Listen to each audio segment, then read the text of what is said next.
Fatty acids की, fatty acids किसे कहते हैं? फैटी एसिड्स जो उनसे होते हैं ये लिपिड्स के बिल्डिंग ब्लॉक्स, यानी कि आप कह सकते हैं कि फैटी एसिड्स जो उनसे होते हैं, ठीक है ना, फैटी एसिड्स, ये मैं बाद में बात करता हूँ, ये पीछे मैंने पढ़ाया भी हुआ फैटी एसिड्स, लिपिड्स में मैंने फैटी एसिड्स पढ़ाया भी हुआ, ठीक है ना। फैटी एसिड्स अनसैचुरेटेड और सैचुरेटेड हो सकते हैं, ठीक है ना। फैटी एसिड्स ट्राइग्लिसराइड, ठीक है ना, मैंने पीछे पढ़ाया हुआ है कि 3 जो उनसे होते हैं वो कार्बोक्सिलिक एसिड्स के ग्रुप्स होते हैं और एक ग्लिसरॉल का मॉलिक्यूल होता है, ये तीनों आपस में मिलते हैं और एक फैटी एसिड, ठीक है ना, फैटी एसिड बनाते हैं, ठीक है।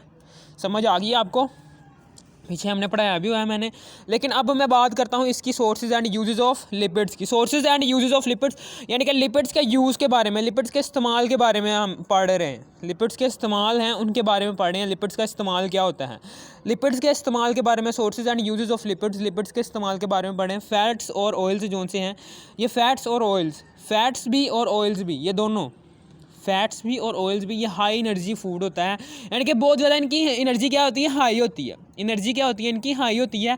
और जो से ये ऑयल्स होते हैं ये source of vitamin A D E, ठीक है ना, विटामिन ए डी ई, यानी कि जो से ऑयल्स में, फैट्स और ऑयल्स में विटामिन ए भी पाया जाता है, विटामिन डी भी पाया जाता है और विटामिन ई भी पाया जाता है, ठीक है ना। ये तीनों वाइटामिन मौजूद होते हैं फैट्स और ऑयल्स में। और फिर उसके बाद ये used to build brain cells, nerve cells, brain cells यानी कि दिमाग के सेल्स बनाते हैं, नर्व सेल्स यानी कि नर्व, ये जो सी हमारी रगें हैं उसमें उसके सेल्स बना रहे होते हैं। और सेल मेम्ब्रेन, सेल मेम्ब्रेन का मतलब क्या है कि सेल है, सेल की बाहरी वॉल को कहते हैं सेल वॉल, और सेल वॉल के अंदर एक और मेम्ब्रेन होती है उसे कहते हैं सेल मेम्ब्रेन, ठीक है ना। एक सेल है, सेल का आपने स्ट्रक्चर पढ़ा होगा बायोलॉजी में कि सेल की सबसे बाहरी वॉल को कहते हैं सेल वॉल, और उससे नीचे वाली दूसरे नंबर पर जो सी वॉल होती है उसे हम कहते हैं सेल मेम्ब्रेन।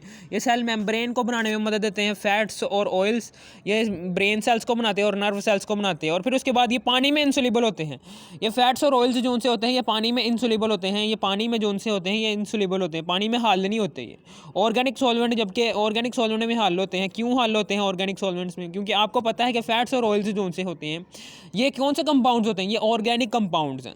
ऑर्गेनिक कंपाउंड्स हैं तो ऑर्गेनिक सॉल्वेंट्स में हल होंगे, यानी कि ऑर्गेनिक सॉल्वेंट्स मिसाल के तौर पर इथीन के अंदर, ठीक है ना। और फिर उसके बाद उसके अंदर पेट्रोल के अंदर, गैसोलीन ऑयल के अंदर, ये वो वहाँ पर इसके अंदर हल होते रहेंगे। गैसोलीन, टोलियन, ये सारे के सारे ऑर्गेनिक सॉल्वेंट्स जो से हैं ये अपने अंदर ऑयल्स और फैट्स को हल करवा देंगे। लेकिन पानी जो सा एक पोलर कंपाउंड है, एक पोलर कंपाउंड है, एक पोलर सॉल्वेंट है, इसलिए इसके अंदर हल नहीं होगा। को पता है ना ये जो उनसे हैं पीछे आपने पढ़ा होगा like dissolves like, like dissolves like का मतलब क्या है कि एक जैसी चीज़ें एक जैसी चीज़ों में ही हल हो सकती हैं। यानी कि आप अगर ऑर्गेनिक सॉल्वेंट की बात करते हैं तो ऑर्गेनिक सॉल्वेंट जो सा है वो ऑर्गेनिक जो उनसे कंपाउंड्स हैं, ऑर्गेनिक कंपाउंड्स हमेशा ऑर्गेनिक सॉल्वेंट्स में हल होंगे, ठीक है। और फिर उसके बाद जो उनसे इन जो उनसे और जो उनसे ऑर्गेनिक सॉल्वेंट्स हैं ये वाले फैट्स और ऑयल्स, ये क्या हैं, ये ऑर्गेनिक कंपाउंड्स हैं, ठीक है ना। ऑर्गेनिक कंपाउंड से बने होते हैं ना ये फैट्स और ऑयल्स, ठीक है। तो ये ऑर्गेनिक सॉल्वेंट्स में हल होंगे। और पोलर कंपाउंड जो उनसे मिसाल के तौर पर हाइड्रोजन फ्लोराइड, हाइड्रोजन क्लोराइड, ये सारे के सारे जो उनसे हैं ये H2O के अंदर हल होंगे, क्योंकि हाइड्रोजन फ्लोराइड जो उनसा है उसमें भी इलेक्ट्रोनेगेटिविटी का फ़र्क जो उनसा है वो ज़ीरो नहीं है। ऑर्गेनिक सॉल्वेंट और ऑर्गेनिक कंपाउंड एक ऐसे कंपाउंड्स होते हैं कि जिसमें इलेक्ट्रोनेगेटिविटी का फ़र्क जो उनसा होता है वो ज़ीरो आ रहा होता है, ठीक है ना, ज़ीरो आ रहा होता है। दो जो उनसे कंपाउंड्स आपस में, दो एलिमेंट्स जो उनसे आपस में जुड़े होते हैं ना, उनमें इलेक्ट्रोनेगेटिविटी का फ़र्क आप देखेंगे ज़ीरो ही आ रहा होगा, ठीक है। आज हम बात करेंगे ये फैट्स और ऑयल जो उनसे होते हैं पानी में, यानी कि ऑर्गेनिक सॉल्वेंट में क्या होते हैं, ये सोल्यूबल होते हैं, ये सोल्यूबल होते हैं, जबकि पानी में इनसोल्यूबल होते हैं, ठीक है ना, पानी में।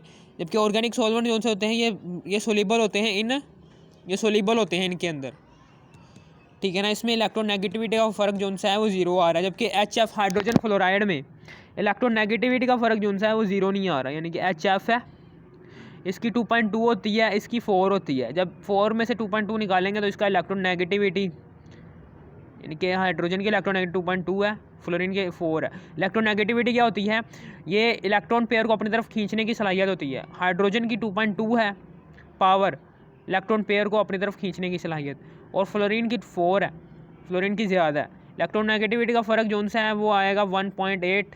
इसका मतलब क्या है कि ये पोलर कंपाउंड है, पोलर कंपाउंड जो सा है ये पोलर सॉल्वेंट में हल होगा H2O में, ठीक है, समझ आ गई।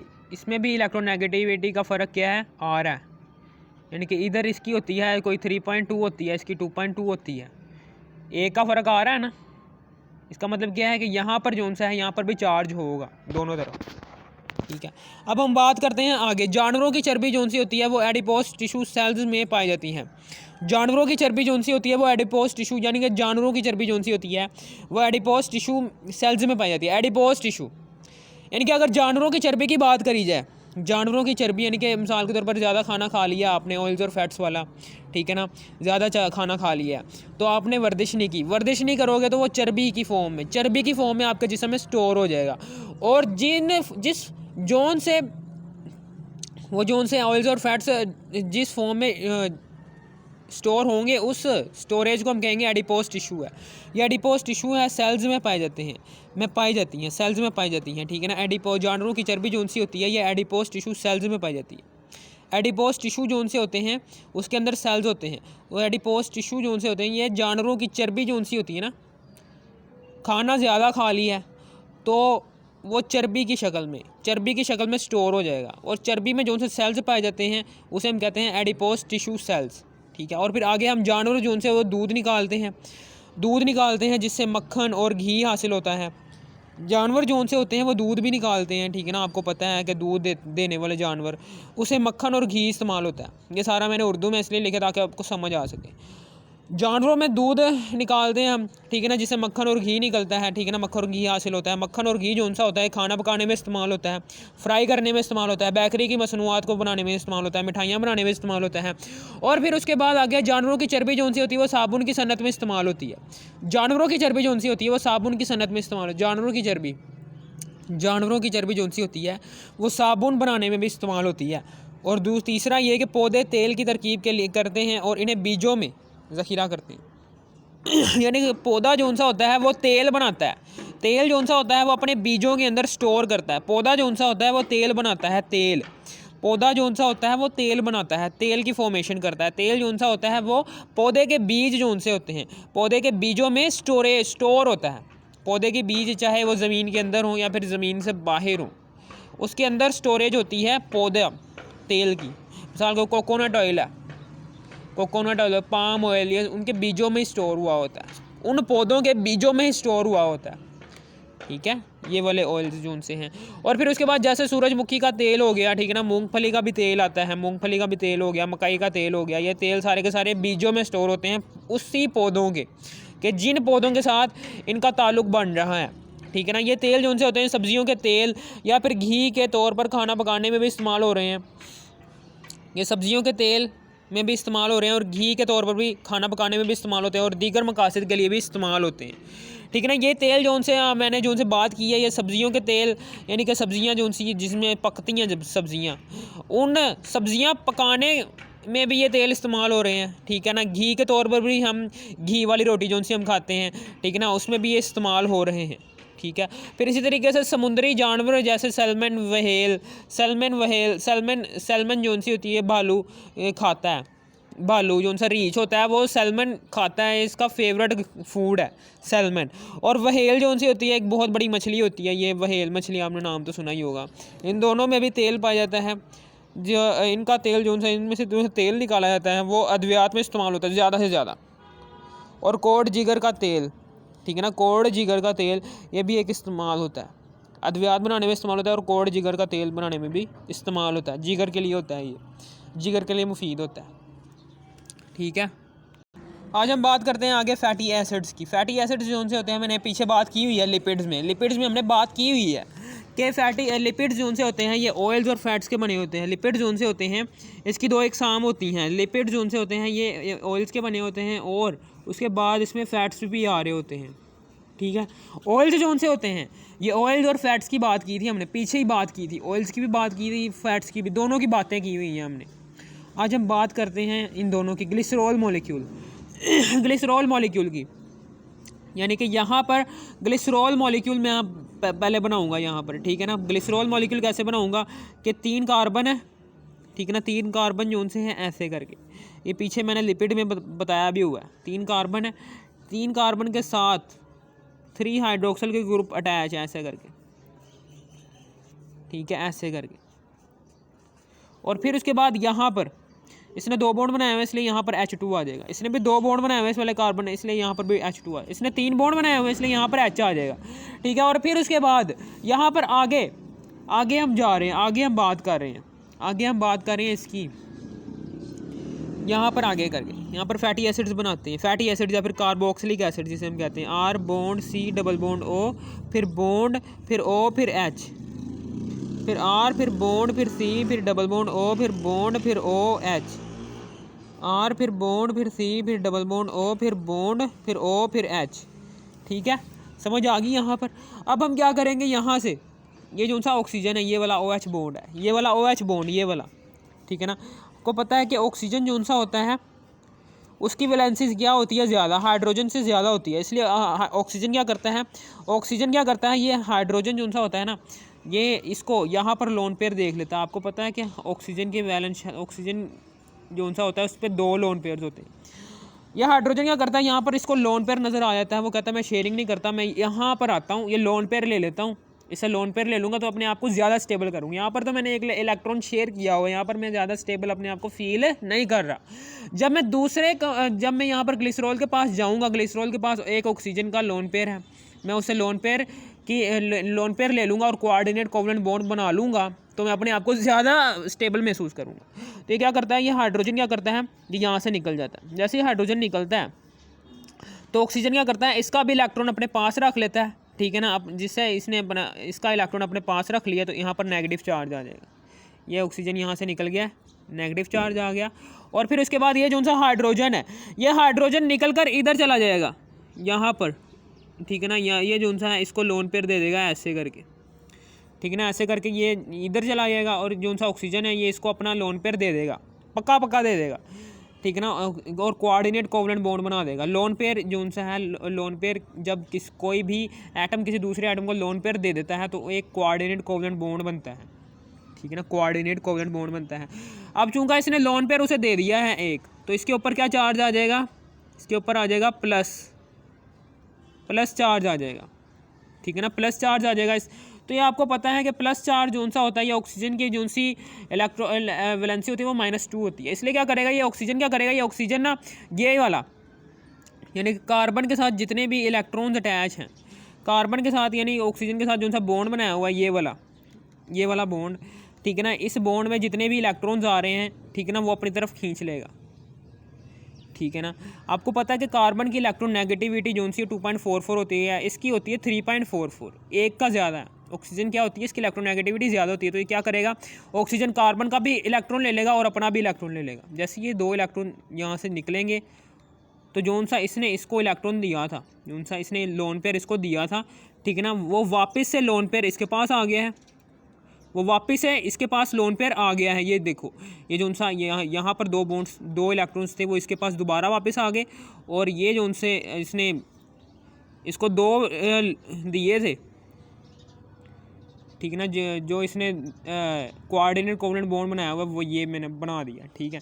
फिर इस तरीके से H2O का मॉलिक्यूल जैसे यहाँ से निकलेगा, H2 मैंने बड़ी तफसील से बात बताई हुई है ये, ठीक है ना, लिपिड पार्ट 1 में, पार्ट 2 में बड़ी तफसील से बात बताई हुई है मैंने ये।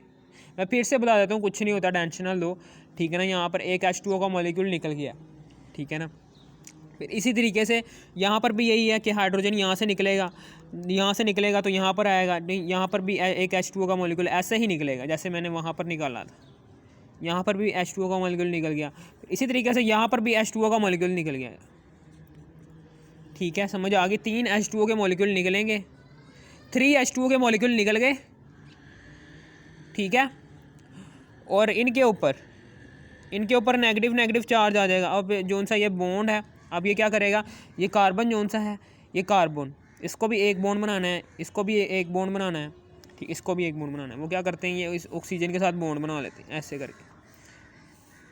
जैसे ये बॉन्ड बन जाएंगे, ठीक है ना, हमने 3 जोन से थे वो क्या लिए थे, 3 फैटी एसिड्स लिए थे। फैटी एसिड्स कह लो, या फिर हम इसे कह सकते हैं कार्बोक्सिलिक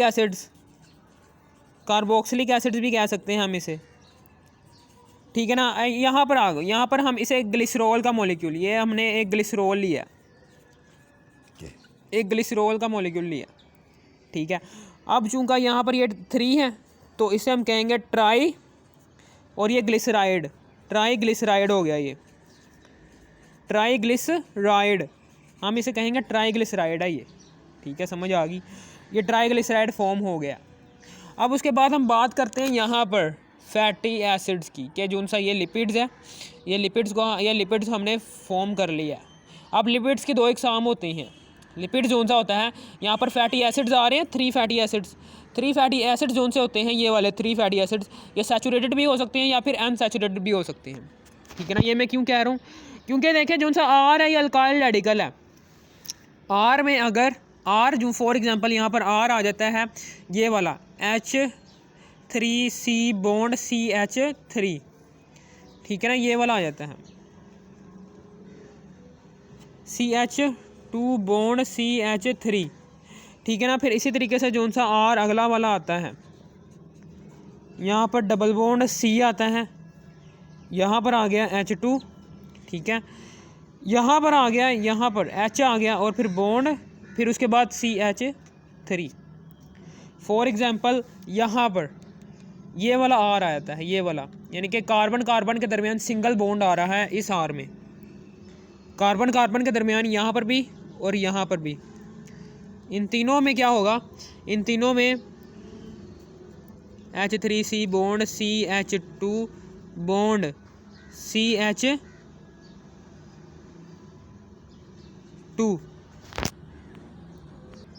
ठीक है। यहाँ पर हमने अल्काइल रेडिकल यानी कि इसमें से एक हाइड्रोजन निकाल लिया, एक हाइड्रोजन का एटम निकालने के बाद हमने यहाँ पर दर्ज कर दिया, फिर उसके बाद ये अल्काइल रेडिकल बन जाएगा। यहाँ पर फिर नीचे भी हम यही लिखेंगे H3C बॉन्ड CH2, फिर बॉन्ड, फिर CH2, फिर इसी तरीके से यहाँ पर नीचे भी हम यही लिखेंगे दोबारा, ठीक है ना। ये देखिए 3 हमने अल्काइल रेडिकल्स लिख दिए हैं, 3 अल्काइल रेडिकल्स लिख दिए हैं जिनमें कार्बन कार्बन के दरमियान सिंगल बॉन्ड है। यहाँ पर क्या है, मैक्सिमम नंबर ऑफ एटम्स मौजूद हैं, इसलिए हम इसे कहेंगे सैचुरेटेड फैटी एसिड वाला ट्राईग्लिसराइड। और हम ये एट रूम टेम्परेचर पर ये सॉलिड फॉर्म में होता है, और हम इससे कहते हैं ये क्या है, ये फैट्स हैं। हम इसे क्या कहेंगे, ये फैट्स हैं, ठीक है, समझ आ गई। ये चीज़ें बातें लिख लेना मेरी, ठीक है ना, जो सी मैंने बोली हैं। और फिर उसके बाद इसी तरीके से जब यहाँ पर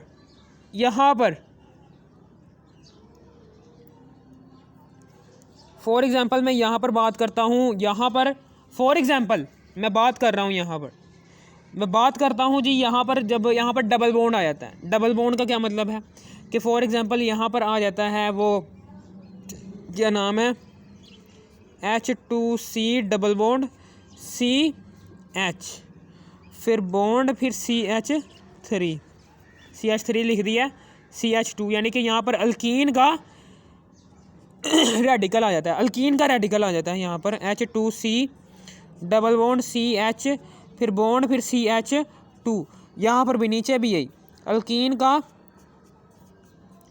रेडिकल आ जाता है। यानी कि ये देखिए टोटल यहाँ पर हाइड्रोजन एटम्स कितने हैं, 2 3 3 4 5 6 हैं, लेकिन यहाँ पर कितने होंगे, यहाँ पर 5 होंगे, 2 3 4 5 हैं। यहाँ पर अल्कीन का रेडिकल आ जाता है, तो हम इसे क्या कहेंगे, ये कौन सा है, ये अनसैचुरेटेड है, क्योंकि यहाँ पर डबल बॉन्ड आ रहा है। डबल बॉन्ड का क्या मतलब है कि यहाँ पर मैक्सिमम नंबर ऑफ एटम्स मौजूद नहीं है इस कंपाउंड के अंदर। जब मैक्सिमम नंबर ऑफ एटम्स मौजूद नहीं होंगे, जैसा कि इसमें मौजूद हैं, इसमें सिंगल बॉन्ड आ रहा है, मैक्सिमम नंबर ऑफ एटम्स मौजूद हैं 3 4 5 6 7 8, मैक्सिमम इतने आ सकते हैं इस ऑर्गेनिक कंपाउंड में।